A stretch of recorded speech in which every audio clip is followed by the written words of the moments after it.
तो भाई लोग हम लोगों का चल रहा है कि मुगल साम्राज्य से विद्रोह के द्वारा कितने राज्य स्थापित हुए, स्वतंत्र हुए। ठीक है, तो उसमें से हमारा एक है सिख राज्य। ठीक है, तो सिख राज्य से जानने से पहले थोड़ा सा हम इसके सिख गुरुओं के बारे में हम जान लेते हैं। ठीक है, जो कि 10 गुरु हुए थे। तो सबसे पहला हम देखेंगे गुरु नानक। ठीक है, और इन्होंने 16वीं सदी में, ठीक है, इनका जन्म देखिए 1469 में हुआ था और 1539 तक। ठीक है, तो इन्होंने 16वीं सदी में सिख धर्म की स्थापना किया। ठीक है, और ये एकदम सामंती आराम करने का। और दूसरा का इसका गुरु हुए गुरु अंगद।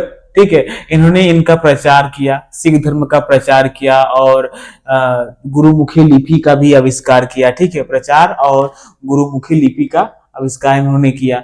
उसके बाद अमरदास, इन्होंने जो मतलब कि इन लोगों में पहले से ही लंगर चलता था, लेकिन जब गुरु अमरदास आए तो इन्होंने लंगर प्रथा को अस्थायी बना दिया। ठीक है, जो कि आज तक भी चलता है उन लोगों का। ठीक है, फिर मंजी प्रथा का विस्तार किया, सती प्रथा का विरोध किया। ठीक है, अगले हमारे चौथे गुरु रामदास। ठीक है, ये अकबर के समकालीन थे और उनका अकबर से मैत्री संबंध था और इन्होंने अमृत शहर बसाया। ठीक है, अब देखिए गुरु रामदास क्यों इंपॉर्टेंट हो जाते हैं, क्योंकि इन्होंने अमृत शहर बसाया के नाम पर क्वेश्चन बन सकता है। ठीक है, उनके बाद अर्जुन देव आए। अर्जुन देव की ज्यादा बार क्वेश्चन पूछा चुका है। ठीक है, अर्जुन देव अग्नि आदि ग्रंथ का संकलन, तरण तारण तथा करतारपुर नामक शहर बसाया। ठीक है, और इन्हीं को जहांगीर द्वारा मृत्युदंड दे दिया गया था या हत्या करवा दी गई थी। ठीक है, अगला हमारा है छठवें गुरु गुरु हरगोबिंद। इन्होंने अमृतसर नगर में अकाल तख्त की स्थापना की। ठीक है, अकाल तख्त की स्थापना की। सिखों को तड़ाकू कौम में जो मतलब कि जब ये जहांगीर के द्वारा हत्या करवा दी जाती है अर्जुन देव की, तब हरगोबिंद ने सिखों को लड़ाकू कौम में बदला दिया है। ठीक है, मतलब कि अब सैनिक हो गए, सैनिक बन गए और उनको अब लड़ेंगे वो लोग, ऐसा। उसने कश्मीर में कीरतपुर नामक एक नगर को बसाया था हरगोबिंद ने। अगले हमारे हैं गुरु हरराय। और देखिए दारा सिखों से इनका अच्छा संबंध था। ये शांत स्वभाव के, कोई लड़ाई मार झगड़ा कुछ नहीं, इन्होंने एकांत में अपना जीवन व्यतीत किया। और उसके बाद थोड़े समय के लिए गुरु हरकिशन बने थे, लेकिन चेचक के कारण की मृत्यु हो गई। फिर हमारे अगले 9वें गुरु बने गुरु तेग बहादुर। ठीक है, आनंदपुर साहिब की इन्होंने स्थापना किया। हिंदू धर्म के प्रबल समर्थक थे। ठीक है, औरंगजेब द्वारा इनकी हत्या कर दी गई थी। ठीक है, और लास्ट हमारे गोविंद सिंह हैं, इन्होंने लास्ट गुरु। इन्होंने खालसा पंथ की स्थापना किया, पारुल प्रथा की शुरुआत। औरंगजेब से निरंतर संघर्ष होता रहता था। ठीक है, और सिखों के अंतिम गुरु थे, इन्होंने जफरनामा एक रचना की फारसी भाषा में। ठीक है, इसके बाद हम और भी कुछ देखते हैं, जैसे कि खालसा पंथ क्या होता है, पारुल प्रथा, इस सब के बारे में जो इन्होंने बताया उसके बारे में मैं बता रहा हूँ। यहाँ तक आप स्क्रीनशॉट ले लीजिए।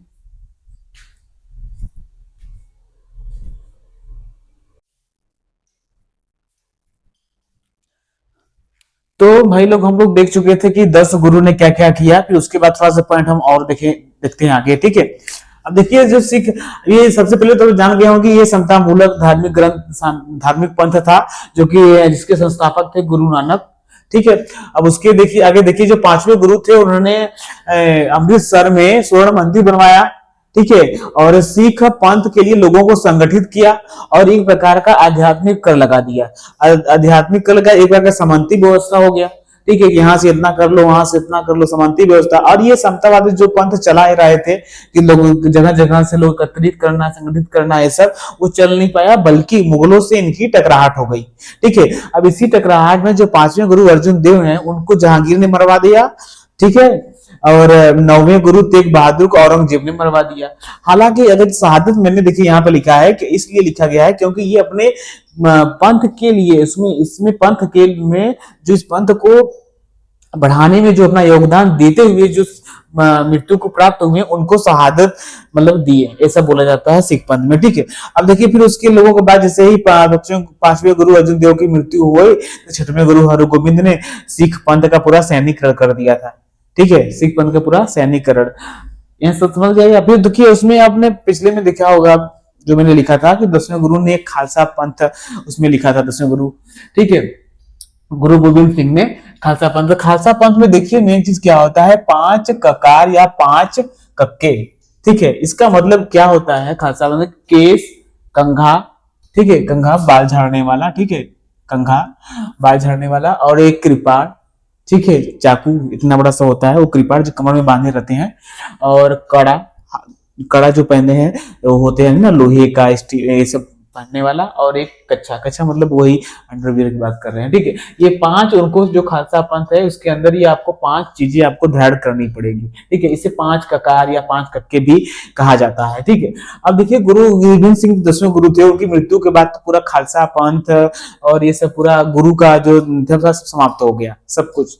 ठीक है, उसके बाद एक लक्ष्मण देव नाम के आते हैं। ठीक है, और बंदा बहादुर के नाम से वो फेमस हो गए। ठीक है, बंदा बहादुर के नाम से फेमस हो गए, और जो इनके शिष्य थे, बंदा बहादुर जो शिष्य थे, वो उनके शिष्य उन्हें बुलाते थे सच्चे बादशाह। ठीक है, सच्चे सच्चे बादशाह बुलाते थे इन्हें। अब देखिए उसके बाद अब इन्होंने, बंदा बहादुर ने क्या किया, जितने भी सिख किसान थे उन सबको एकत्रित किया। ठीक है, और मुगलों एकत्रित करने के बाद ये मुगलों से लगातार 8 वर्षों तक संघर्ष करते रहे। ठीक है, अब 8 वर्षों संघर्ष करने के बाद केवल फर्रुख सिंह ने 1716 में बंदा बहादुर को और इनके पुत्र को पूरा मरवा दिया। ठीक है, पुत्र समेत इनको मरवा दिया, हत्या करवा दिया। ठीक, उसके बाद देखिए अब फिर ये लोग पूरा शांत हो गए। फिर उसके बाद देखिए मुगलों पर क्या होता है कि उनकी जो उत्तराधिकारी और होते हैं वो औरंगजेब के बाद चलते नहीं है। पिछले वीडियो में मैंने बताया होगा, आपने देखा तो अक्षमता होते हैं, ज्यादा उनको कुछ कर नहीं पाते हैं। अहमद शाह अब्दाली, नादिर शाह का आक्रमण होता है और भी बिखर जाते हैं सब, लूटपाट, धन और ये सब, और कई सारे उनके जो स्वतंत्र राज्य भी और हो जाते हैं अधिकारियों के द्वारा। ठीक है, तो फिर ये मौका किन लोगों को मौका आए, तो कमजोर हो गया मुगल साम्राज्य, तो ये पूरा पुनः इन लोगों को मौका मिल जाता है, और मौका मिलने पर ये तुरंत पंजाब, जम्मू कश्मीर पर ये लोग सिख पंथ वाले अधिकार कर लेते हैं। ठीक है, और फिर यहाँ पर देखिए अधिकार करने के बाद फिर ये कपूर सिंह नामक, ठीक है, सिख पंथ के लोगों को नेतृत्व करते हैं, फैजलपुर के रहने वाले थे, फैजलपुर में।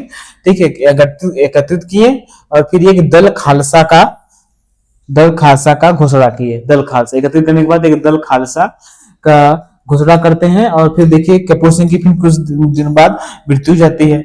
इसके आगे मैं बता रहा हूँ, यहाँ तक स्क्रीनशॉट लीजिए, मृत्यु के बाद क्या होता है वो बता रहा हूँ। ठीक है, ये दल खालसा याद रखिएगा।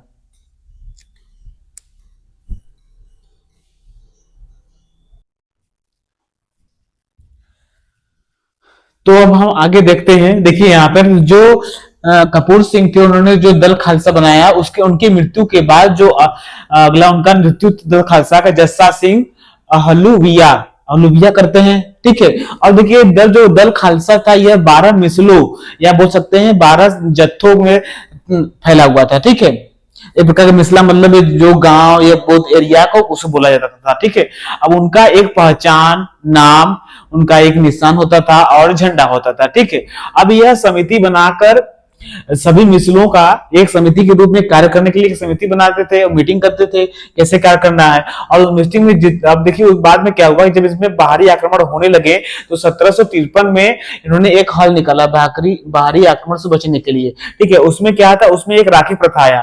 ठीक है, हल में राखी प्रथा, और राखी प्रथा ये बोलते थे कि ये हर एक गांव से 1/5 भाग अनाज का लेंगे।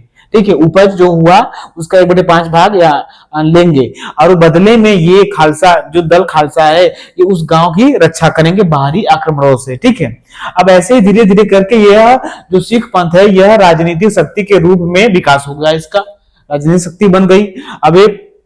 अब इसी में से एक 12 मिसलों में से एक मिसल था सुकर चकिया में के मिसल में से एक बहुत विख्यात आदमी हुए रणजीत सिंह। ठीक है, बहुत विख्यात हुए, ख्याति प्राप्त हुआ, और इन्हें ही बोला गया शेर ए पंजाब। ठीक है, अब ये शेर ए पंजाब से ये बहुत फेमस हो गए। ठीक है, अब आज देख रहे हैं आज सिख पंथ अभी भी चल रहा है, उनका एक राज्य है। ठीक, तो मिलते हैं नेक्स्ट वीडियो में। धन्यवाद। जो भी डाउट होगा जरूर कमेंट में पूछिएगा।